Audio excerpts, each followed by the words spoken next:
How government chooses to regulate the levels of Lake Ontario matters. While Lake Ontario did receive record amounts of water from Lake Erie and from precipitation, it is what the government chooses to do with that water that largely determines the height and duration of high waters on Lake Ontario and the Upper St. Lawrence River. Lake Ontario is fortunate to have the Moses Saunders Dam in Cornwall. These stars are the peak water levels in 2017, 18, and 19. This line shows you what the levels of Lake Ontario would have looked like in 2017, 18, and 19 if we did not have the dam and seaway. The flooding would have been worse. But we do have a dam and the seaway, and it has the incredible capacity to release water. So now let's imagine for a moment that government instead chose to open the dam to full capacity. This line roughly represents what would have happened in 2017, 18, and 19 if the dam was held wide open.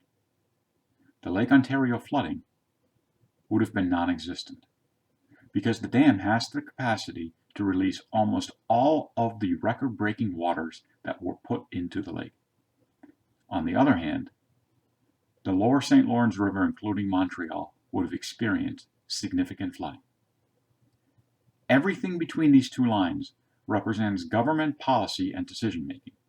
It is between these two lines where the government considers the needs of the shipping industry, hydroelectricity, the environment, and local shoreline.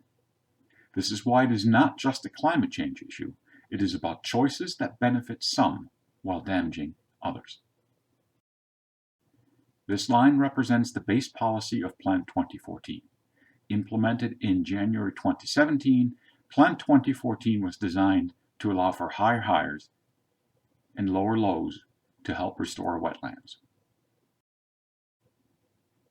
But special rules were put in place to protect several interests. This line represents the application of the F-limit rule, which holds water onto Lake Ontario during the Ottawa River flooding. This increases Lake Ontario levels rapidly and significantly. As a result, the flooding in Ontario was 2 to 4 times higher than it was in Quebec and 3 to 5 times longer. This is not balanced. Now we have all this extra water in the lake in June because of the F-limit. But governments do not release it to relieve the battered and flooded shoreline. Instead, Plan 2014's L-limit rule kicks in, which holds the outflow low to protect the safety of the shipping industry, thereby keeping the waters high. This protection is given to the shipping industry effectively from April 1 through December 31, holding the water in Lake Ontario for months on end. This choice increases the length of Lake Ontario flooding while increasing the likelihood of repeat flooding the next year. I predicted in July 2019 that choosing to protect shipping would make major flooding in 2020 foreseeable. Yet governments chose to hold this path. There is no rule that protects the safety of Lake Ontario. Under Plan 2014, Lake Ontario must rise as much as it takes to protect downstream Quebec. Then that water is held in the system to protect shipping. There is no rule to protect Lake Ontario, and that is how we find ourselves facing the third flooding event in 4 years. It is about government choices.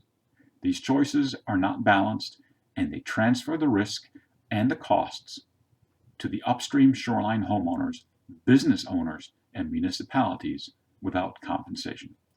Plan 2014 needs to be rebalanced. We would still have high water, but the pain would be shared equally.